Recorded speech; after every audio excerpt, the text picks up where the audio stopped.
Hello, Warlocks of all shapes and sizes! My name is Chance, welcome to my Spellbook, and thank you so much for tuning into the 8th episode of our Unearthed Arcana Eldritch Invocations series. These are all playtested materials, so run it past your DM before you pick them. This one especially, man. Today we're going to be taking a look at Cursebringer, which is equally as bad ace as it sounds. Honestly, this is a sweet one. Ridiculously overpowered though, and we'll get into that in a little bit here. Alright, so without further ado, let's take a look at the description here. First and foremost, there are going to be two prerequisites. The first is that you have the Hexblade as your patron, so your Hexblade Warlock, and the second is you go with the Pact of the Blade feature, which, I mean, most Hexblades do anyways, but whatever. In any case, the description reads as followed. You can create a greatsword forged from silver with black runes etched into its blade using your Pact of the Blade feature.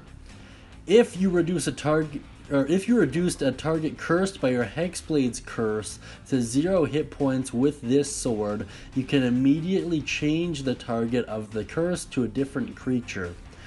This change doesn't extend the curse's duration. When you hit a creature with this weapon, you can expend a spell slot to deal an additional 2d8 slashing damage to the target per spell level, and you can reduce the creature's speed to 0 feet until the end of your next turn. Oh, wow, that is a pretty wordy one in all honesty. My goodness.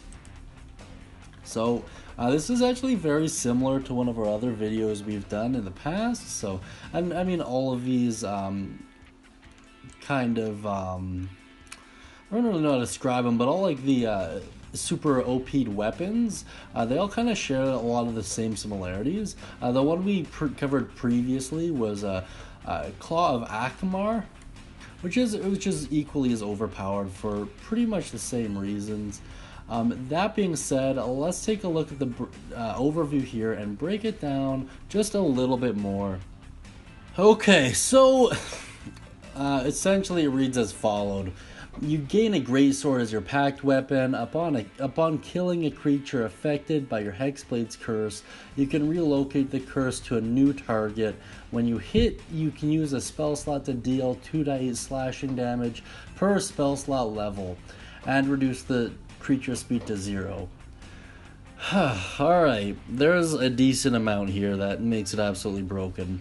First and foremost, the way Hexblade's curse works, it's ridiculously overpowered if you can switch it from creature to creature essentially at will, like you would be able to do with this. That's actually the capstone ability for the Hexblade class, to put that in a nutshell for you. And this is unrestricted, which makes it even more disgusting. And same one in the previous video, that 2d8 multiplied by your spell slot level is broken as heck. I might allow this in my game. So, alright, so here's what I do to make it a little bit more balanced. Make it so you can only relocate the curse once per short rest. Or long rest, depending on how cruel you want to be, but in my case I do short rest. Make it so they don't gain the temporary hit points from the first kill. Reduce that damage die to let's go 1d6 per spell slot level. It's still really good, but not as good as like sneak attack, right? Leave the 0 speed reduction, or half it, so half movement, that'd be fair too. And make it so you can only take it at level 9. Yeah, so for prerequisites, level 9, you can relocate the curse once per short rest. It deals an extra die 6 per each spell slot level, and creatures' movement speed is halved. Yeah, that's how I would do it. If you guys would do it any differently, or have any other ideas, cool uses, information, or comments, questions, or concerns, please take them down in the comment section beneath. I really appreciate it. You guys have been nothing but great to work with so far, and I'm looking forward to getting to know you all a bit better as these videos progress. Thank you so much as always. Have a great day and happy casting, everyone.